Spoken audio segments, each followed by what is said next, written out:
Sima face à la presse ce matin. Pour cette seconde sortie depuis son arrivée à la primature, le Premier ministre gabonais a éclairé les journalistes sur les efforts consentis par son gouvernement aux fins de résorber les problèmes de la vie chère, de l'habitat et de la rentrée scolaire qui arrive à grands pas. Et puis, célébration aujourd'hui à travers le monde de la journée du tourisme. Énergie durable, propulser le développement durable, c'est le thème retenu par la communauté internationale. Au Gabon, la conférence de presse animée par le ministère de tutelle a constitué le point d'orgue de l'événement. Mesdames, Messieurs, bonsoir et merci de choisir Gabon Télévision pour vous informer. Vous êtes naturellement les bienvenus. Nous vous le disions à l'instant, Raymond Ndongsima était ce matin face à la presse pour cette seconde sortie depuis son arrivée à la primature. Le Premier ministre gabonais a éclairé les journalistes sur les efforts consentis par son gouvernement aux fins de résorber les problèmes de la vie chère, de l'habitat et de la régularisation de la situation administrative des agents de l'État dans notre pays. Sur le secteur de la fonction publique, retrouvons tout de suite pour le dossier de la rédaction Rodrigue Tessamwanga et Michel Boudéan. Un peu plus de 3 mois après ses premiers 100 jours à la primature, Raymond Ndongsima, le Premier ministre chef du gouvernement, s'est invité une nouvelle fois à l'exercice du face-à-face avec les hommes de médias. Parmi les sujets évoqués, la régularisation des situations administratives des agents de l'État.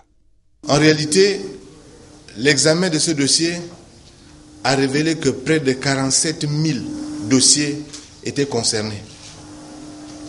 Nous avons donc, depuis le mois d'avril jusqu'à la fin du mois d'août, et disons jusqu'au 10 septembre dernier, signé environ 47 000 textes. Et je dois vraiment féliciter les équipes de la fonction publique, les agents de base, les secrétaires généraux et les ministres qui ont pris le temps de corriger l'ensemble de ces dossiers, de les signer, de les conduire jusqu'à moi pour que moi, à mon tour, je puisse les signer. 80% des dossiers en attente ont été régularisés. Mais la problématique de la masse salariale et le projet Rappel Zéro restent de mise. L'estimation que le ministère de la fonction publique et du budget fait aujourd'hui est que les 47 000 dossiers que nous avons traités, les rappels associés à la correction administrative de ces 47 000 dossiers vont probablement s'établir dans une fourchette comprise entre 180 et 200 milliards de francs CFA. Raymond Ndongsima, visiblement détendu, sourire aux lèvres, s'est également livré au jeu de questions-réponses. L'échange s'est voulu franc et direct. Mais les dossiers et les situations que nous observons datent, dans certains cas, d'il y a 25 ans, 20 ans, 15 ans, etc. S'agissant de la vie chère, le Premier ministre est revenu sur les récentes mesures prises par le gouvernement de la République. La décision de renoncer à la TVA et aux droits de douane au sujet de certaines denrées alimentaires. Dans le panier de la ménagère, l'impact n'est pas instantané. La décision de renoncer à la TVA ou de renoncer aux droits de douane ne peut pas être une décision à effet instantané. Soyons un peu logiques. Une marchandise arrive au port de Libreville hier. Hier, elle paye les droits de douane et la TVA. Elle rentre dans les entrepôts du commerçant. Le gouvernement s'est réuni aujourd'hui et dit à partir d'aujourd'hui, je renonce à la TVA et je renonce aux droits de douane.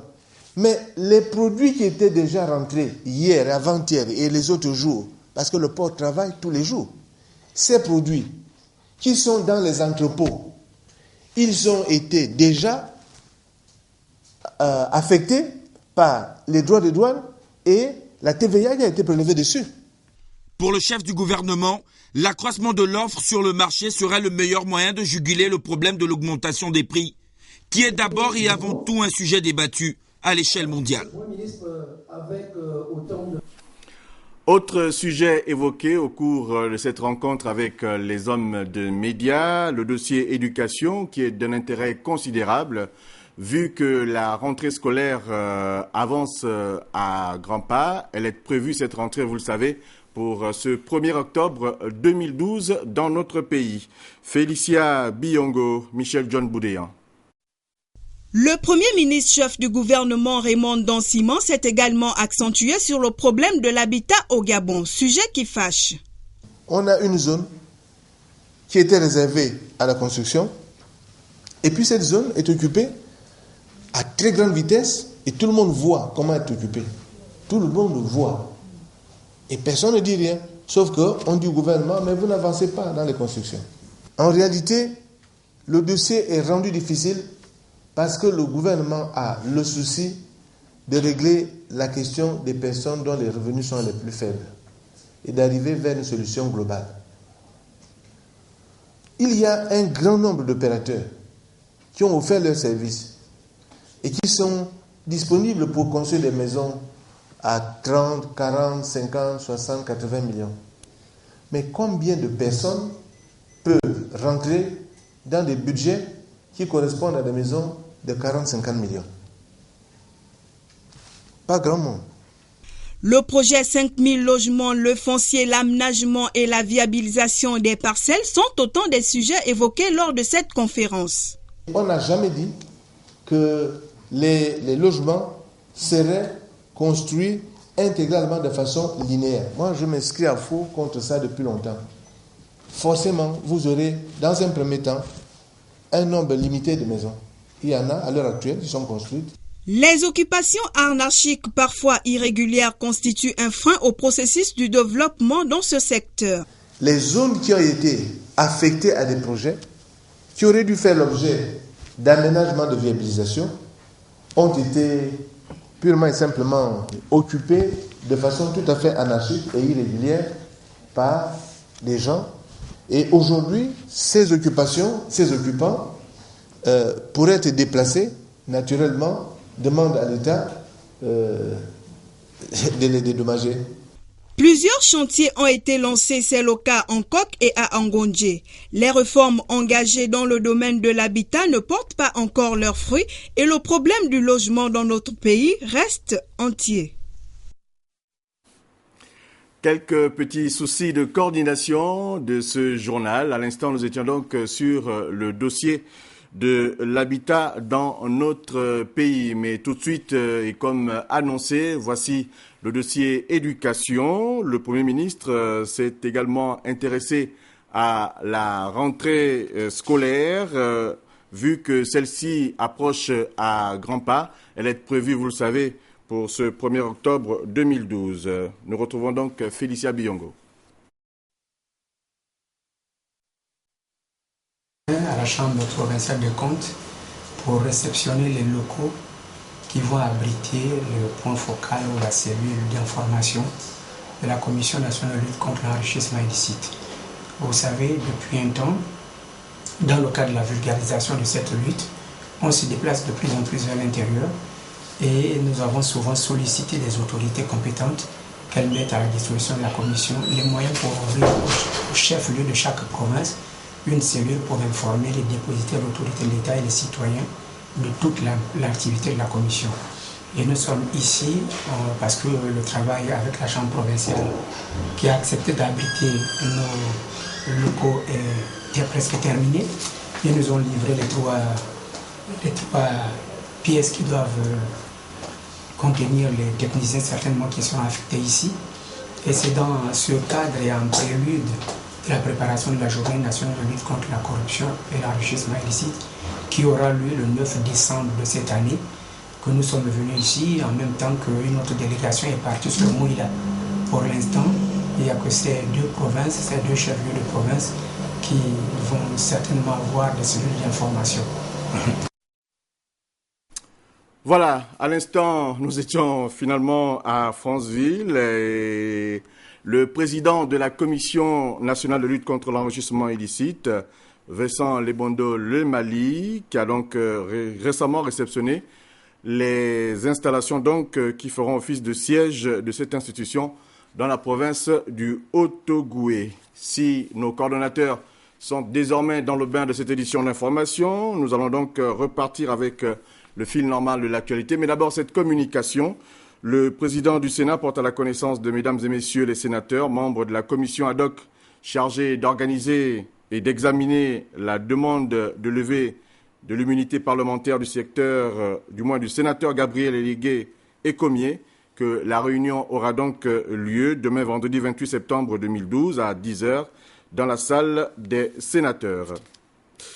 Nous allons à Port-Gentil où les responsables du ministère des Transports et les experts de l'ANAC et même ceux de la SECNA viennent de séjourner là-bas. Il était question donc d'inspecter les travaux de la piste d'atterrissage de Port-Gentil, une piste qui sera opérationnelle ce vendredi dès 7h. C'est ce que nous rapportent Pélagie Mbouyi et Bernard Pambo.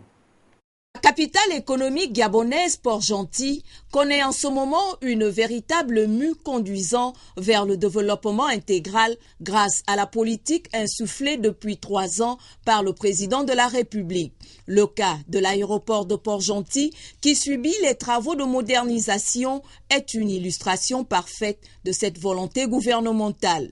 Les experts de l'ANAC et de la SECNA, conduits par 2 collaborateurs du ministère des Transports, Clarence Mwanga et Laurent Abessolomvé, viennent d'y séjourner dans le cadre de la visite d'inspection de la piste d'atterrissage dont la réhabilitation se fait sur 2600 mètres de long, soit une extension de 700 mètres. Étaient associés à cette visite les représentants de Total Gabon, la NGT Colas Gabon et ceux de l'aéroport de Paris Infrastructure. Les travaux de réhabilitation de la piste de Port-Gentil sont liés à une volonté de recevoir des gros porteurs. Donc les gros porteurs, pour les recevoir, il faut suffisamment de longueur de piste et puis il faut une portance de piste. L'avion de référence qui a été choisi pour dimensionner ces ouvrages est le 737-800. Donc la longueur de piste a été établie en conséquence. La portance de la piste a été établie en conséquence pour la réception de ce type d'appareil à 10 mouvements par jour pendant 10 ans. Ce qui n'empêche pas évidemment de recevoir des appareils plus petits. Le paramètre à prendre en compte étant une notion de trafic équivalent dont la somme doit être intégrée à la structure de la piste pour répondre aux critères de sécurité.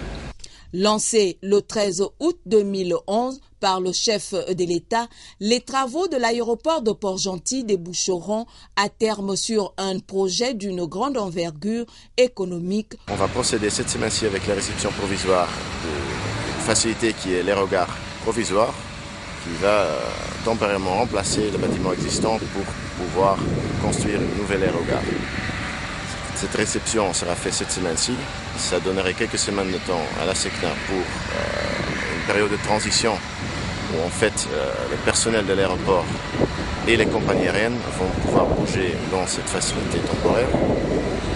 Et cette facilité sera ouverte le mois prochain, le mois d'octobre 2012. Ce projet est une étape importante pour la concrétisation du programme de société L'avenir en confiance, cher au président de la République, Ali Bongo Ondimba, qui privilégie les investissements mieux ciblés, notamment les infrastructures de transport, comme véritable enjeu de notre pays.